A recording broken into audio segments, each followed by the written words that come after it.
بسم اللہ الرحمن الرحیم الصلاة والسلام علیک یا رسول اللہ وعلی آلک واصحابک یا حبیب اللہ۔ الحمدللہ گزشتہ کل سے یعنی 20 دسمبر بروز بدھ سے باقاعدہ ہمارے درس نظامی کی کلاس کا آغاز ہو چکا ہے۔ آج ہماری کلاس کا دوسرا دن ہے۔ کل کی کلاس میں ہم نے بالخصوص علم کی فضیلت اور درس نظامی کا مختصر تعارف پڑھا تھا۔ آج کی کلاس میں درس نظامی کے اندر جو مختلف علوم و فنون شامل ہیں ان میں سے ایک فن کا ہم باقاعدہ آغاز کرنے جا رہے ہیں۔ جیسا کہ کل میں نے آپ کو تعارف میں عرض کیا تھا کہ درس نظامی میں کئی علوم و فنون شامل ہیں۔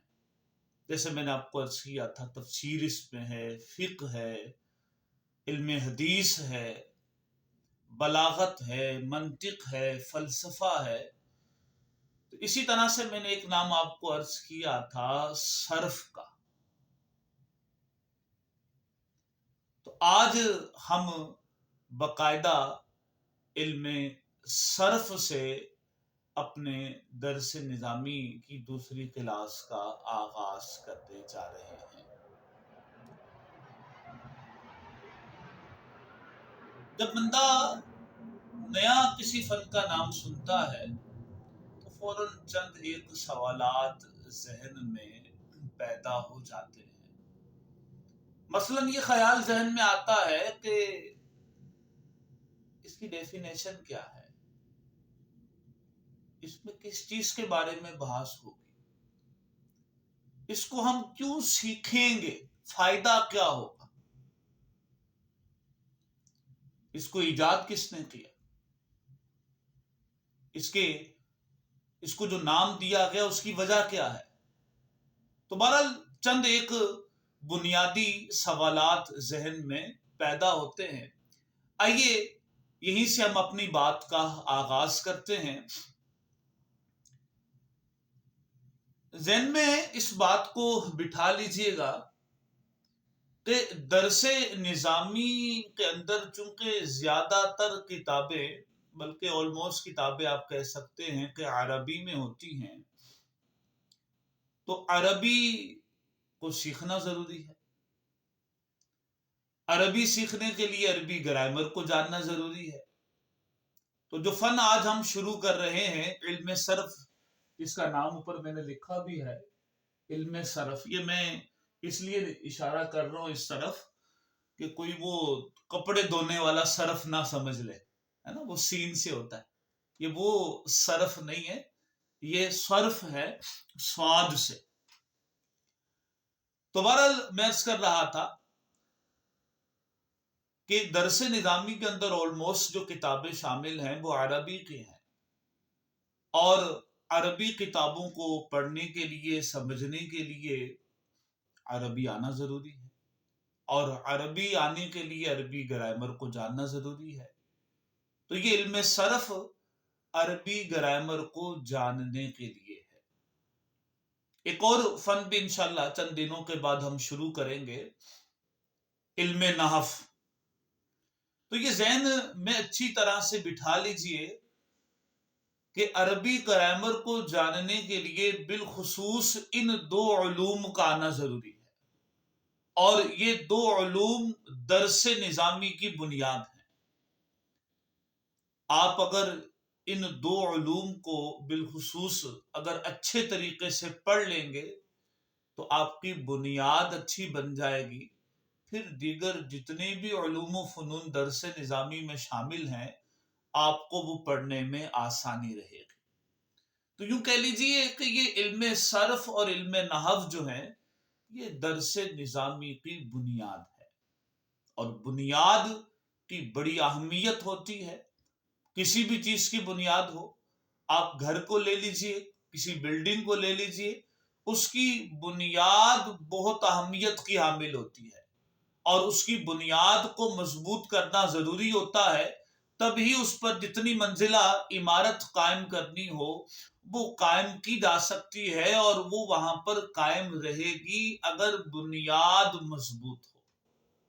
تو درس نظامی کی بنیاد علم صرف اور علم نحو ہے۔ میرا موضوع چونکہ آج علم صرف ہے تو علم صرف کے حوالے سے ہی میں اپنی گفتگو کو آگے بڑھاؤں گا۔ علم صرف کی یاد رکھیے کہ بڑی اہمیت ہے۔ قبل اس کے کہ میں اس کی ڈیفینیشن اور دیگر چیزیں آپ کو عرض کروں، علم صرف کے حوالے سے علماء کا کہنا یہ ہے کہ الصرف ام العلوم، اور اگر نحو کا بھی ساتھ میں مختصر طور پر ذکر کر دوں تو نحو کے متعلق کہا گیا وَالنَّحْوُ أَبُوهَا۔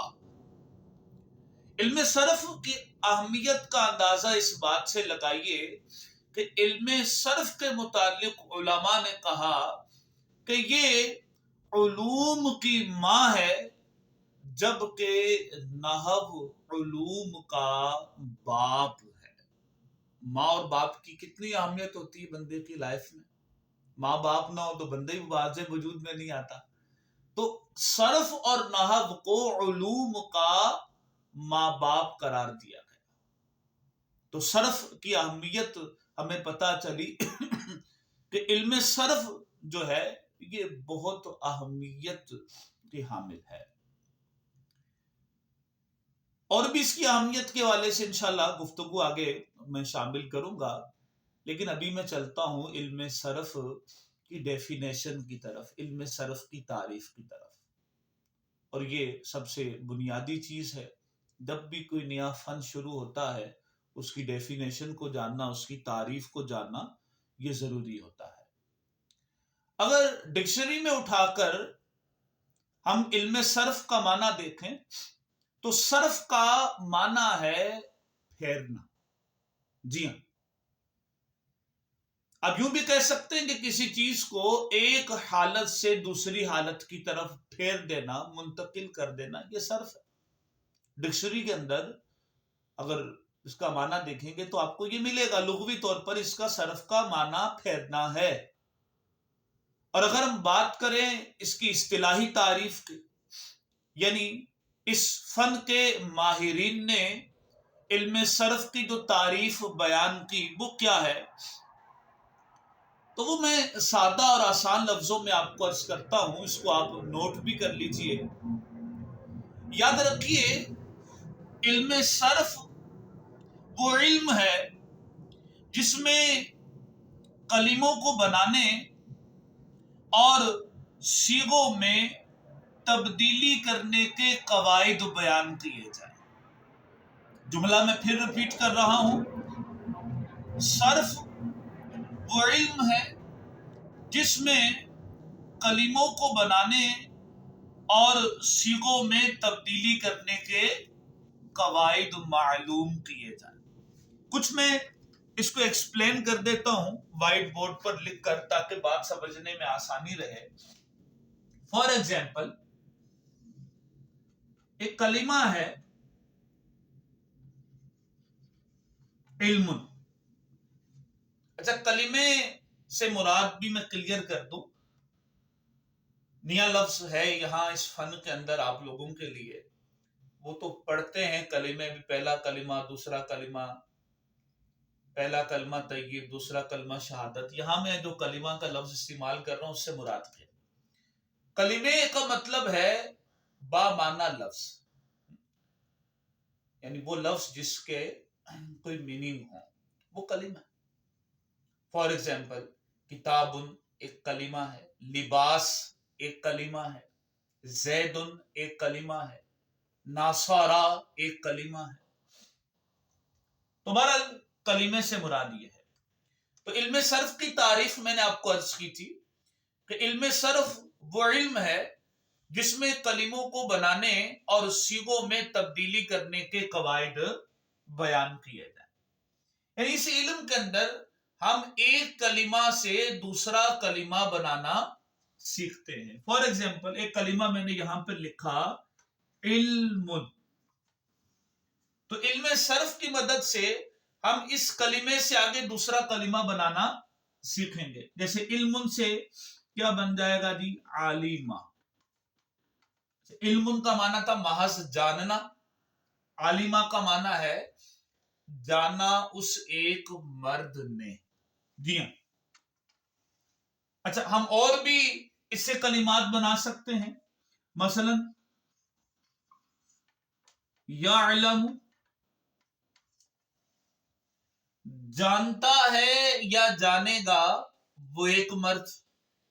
اور بھی کلمات بنا سکتے ہیں، بناتے چلے جائیے آپ. عالم، یہ بھی بن جائے گا. عالم کا مطلب جاننے والا ایک مرد، جاننے والا. تو اب دیکھیے کہ یہ ہے صرف. صرف کا کانسیپٹ اپنا کلیئر کیجئے. صرف کا مطلب کیا ہے کہ ایک کلمے سے دوسرا کلمہ بنانا سیکھنا. جی ہاں، علم صرف کے اندر ہم اسی طریقے سے ایک کلمہ سے دوسرا کلمہ بناتے ہیں. علم سے ہم نے عالمہ بنایا، یعلم بنایا، عالم بنایا، اور دیگر ہم کلمات اس سے بنا سکتے ہیں. آپ اگر نوٹ کریں تو جو بیسک اس کلمے کے حروف علم کے وہ آگے تمام کلمات میں برقرار ہیں. عین، لام، میم، یہ آپ کو ان چاروں کلمات میں کامن نظر آئے گا. بقیہ دیگر کوئی حروف زائد ہو سکتے ہیں، جیسے یا علم میں یا زائدہ ہے. یہ انشاءاللہ اس پر ہم گفتگو بھی کریں گے حروف اصلیہ اور زائدہ کے حوالے سے. تو بہرحال صرف کی جو ڈیفینیشن میں نے آپ کو عرض کی اس کو سمجھ لیجئے. کچھ میں نے مختصر طور پر اس کی وضاحت بھی کر دی. ڈیفینیشن میں دوبارہ ریپیٹ کر دیتا ہوں کہ وہ علم جس میں کلموں کو بنانے اور صیغوں میں تبدیلی کرنے کے قواعد بیان کیے جائے.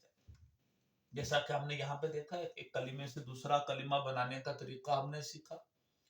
صیغوں میں تبدیلی کرنے کے قواعد بیان کیے جاتے ہیں اس کے اندر. صیغہ کسے کہتے ہیں یہ بات بھی میں یہاں پر کلیئر کرتا چلوں. صیغہ کا لفظ آیا، صیغہ ہے کیا؟ جیسے ہم آگے چل کر علم صرف کا موضوع پڑھیں گے تو علم صرف کے موضوع میں بھی صیغے کا لفظ آئے گا. تو صیغہ کا مطلب کیا ہوتا ہے یاد رکھیے.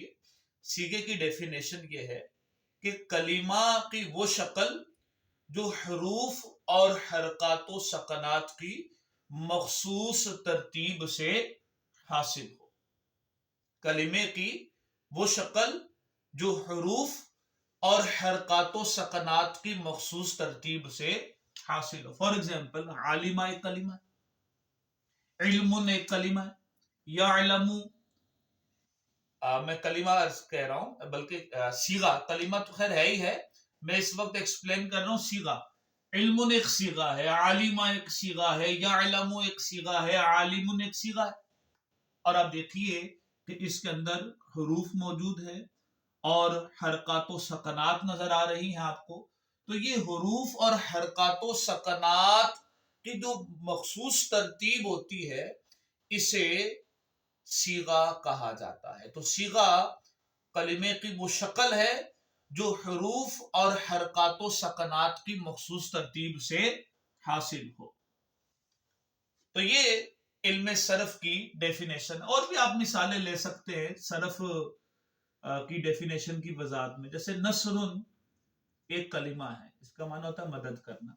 اس سے آپ اور کلمات بناتے چلے جائیے. اس کو پھیر کر، صرف ہے نا، صرف کا معنی پھیرنا، آپ اس کو پھیر کر دیگر کلمات بناتے چلے جائیے. ناصارہ اسی طریقے سے آپ بنا لیجئے ینصر. اسی طریقے سے آپ اور بھی کلمات بنا سکتے ہیں. ناصر. تو آپ نے دیکھا کہ ہم نے ایک کلمے سے مختلف کلمات بنائے. یہ ہے علم صرف. مزید جیسے جیسے آگے آپ چلتے جائیں گے، پڑھتے جائیں گے تو صرف کے حوالے سے کانسیپٹ مزید کلیئر ہوتا چلا جائے گا. آگے دوسری چیز کو شامل کرتے ہیں علم صرف کا موضوع، یعنی علم صرف میں ٹاپک کیا ہوتا ہے، کس چیز کے متعلق بحث کی جاتی ہے۔ تو علم صرف کا موضوع یاد رکھیے صیغے کے اعتبار سے کلمہ ہے۔ جی ہاں، علم صرف کے اندر صیغے کے اعتبار سے کلمہ سے بحث کی جاتی ہے۔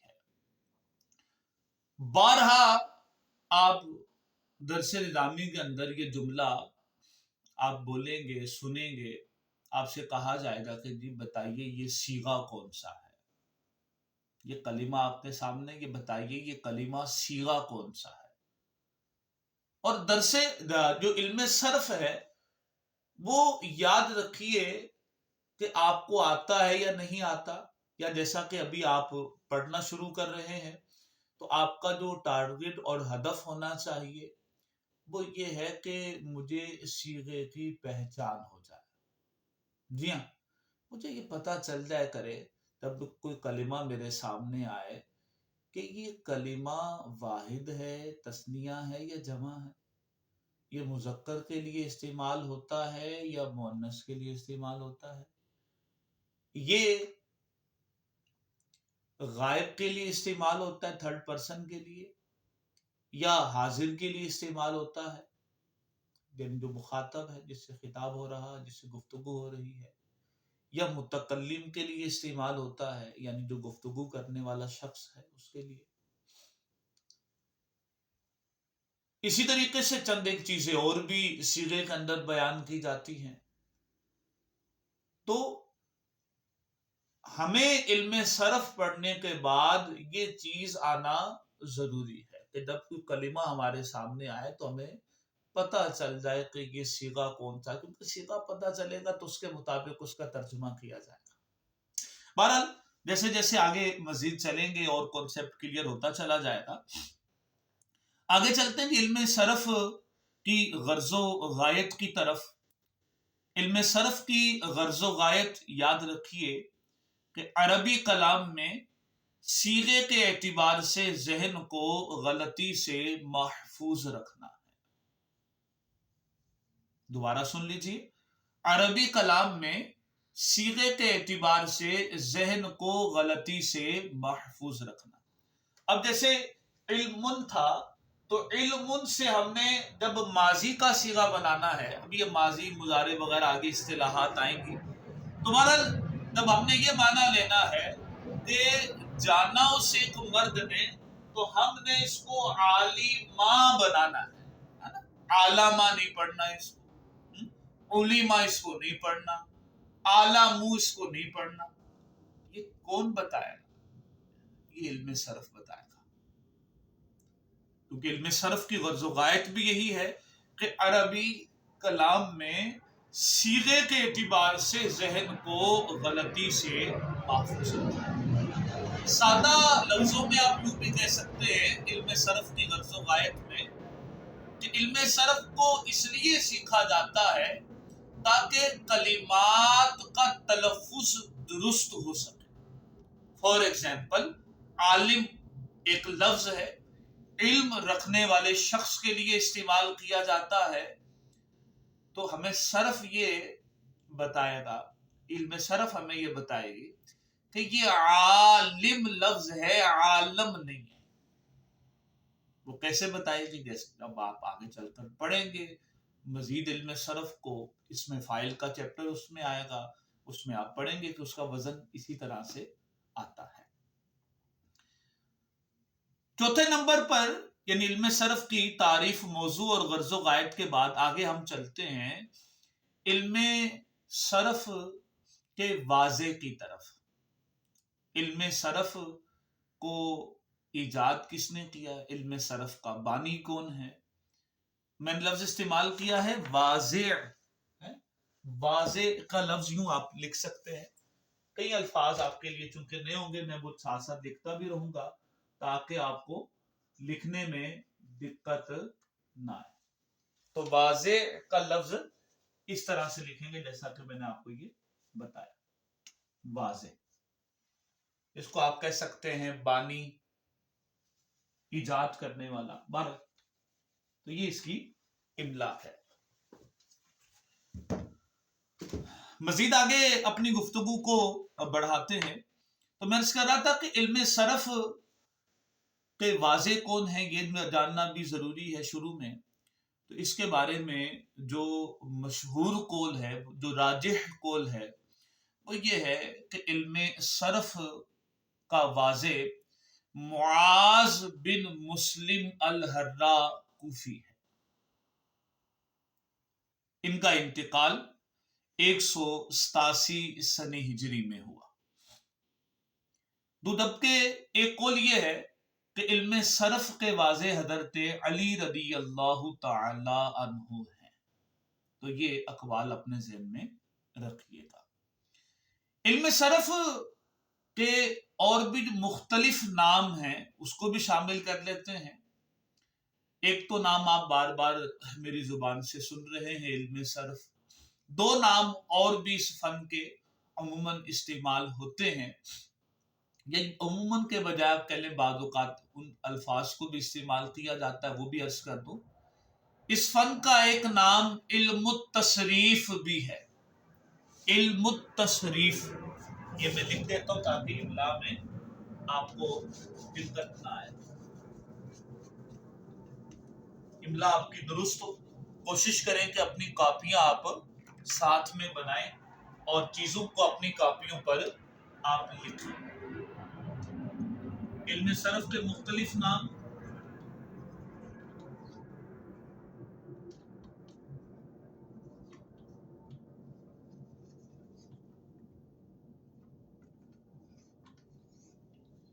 پہلا نام میں نے آپ کو کیا بتایا جی؟ علم صرف.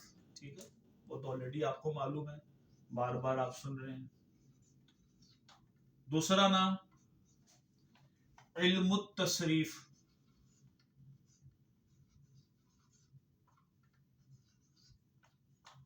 اور تیسرا نام علم الصیغہ. یعنی آپ دیکھیے کہ جیسا کہ میں اپنی گفتگو میں عرض کر رہا تھا کہ صرف پڑھنے کا ایک اہم مقصد یہ ہے کہ صیغے کی پہچان ہو جائے، اور صرف کا ایک نام بھی علم الصیغہ ہے. تو یہ علم صرف کے مختلف نام ہیں جو میں نے آپ کو عرض کیا. اچھا، صرف کو صرف کہنے کی جو وجہ ہے، وجہ تسمیہ، وہ بھی میری ماقبل کی گفتگو سے واضح ہو گئی ہوگی آپ کے سامنے. دوبارہ پھر صراحت بھی کر دیتا ہوں. صرف کا چونکہ لغوی معنی پھیرنا ہوتا ہے، تو اس فن میں ایک کلمے کو پھیر کر اس کی مختلف صورتیں بنانے کے طریقے بیان کیے جاتے ہیں. اس لیے اس علم کو علم صرف کہا جاتا ہے. تو یہ چند ایک چیزیں جو بنیادی تھی وہ میں نے آپ کو عرض کی. جیسا کہ آپ کو یہاں وائٹ بورڈ پہ لکھا نظر آ رہا ہوگا، پہلی چیز جو میں نے آپ کو سمجھانی تھی آج کے لیکچر میں وہ علم صرف کی تعریف، موضوع، غرض و غایت اور چند دیگر چیزیں تھی، جیسا کہ میں نے اپنی تقریر میں ان کو واضح کیا. اب آئیے چلتے ہیں آج کے سبق میں دوسری چیز کی طرف. آج کے لیکچر میں دوسری چیز ہے کلمہ اور اس کی 3 اقسام کا بیان. اچھا، کلمے کی ڈیفینیشن آلریڈی میں آپ کو عرض کر چکا، اس کو ریپیٹ کر لیجئے. کلمہ کسے کہتے ہیں بولیے؟ بامعنی لفظ کو کلمہ کہتے ہیں. ہر وہ لفظ جس کے میننگ ہے وہ کلمہ ہے. رجل اس کا معنی ہے مرد، یہ کلمہ ہے. لباسن یہ کلمہ ہے. کتابن ایک کلمہ ہے. پھر کلمے کی یاد رکھیے 3 قسمیں ہیں. کلمے کی 3 قسمیں ہیں: اسم، فعل اور حرف. میں ان کے نام لکھ دیتا ہوں یہاں پر تاکہ آپ کے لیے لکھنے میں آسانی رہے. کلمے کی جو 3 اقسام ہیں ان کے نام میں لکھ رہا ہوں.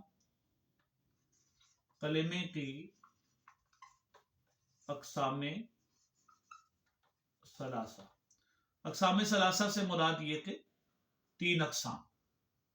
کلمے کی 3 اقسام کون کون سی ہیں جی؟ پہلی قسم ہے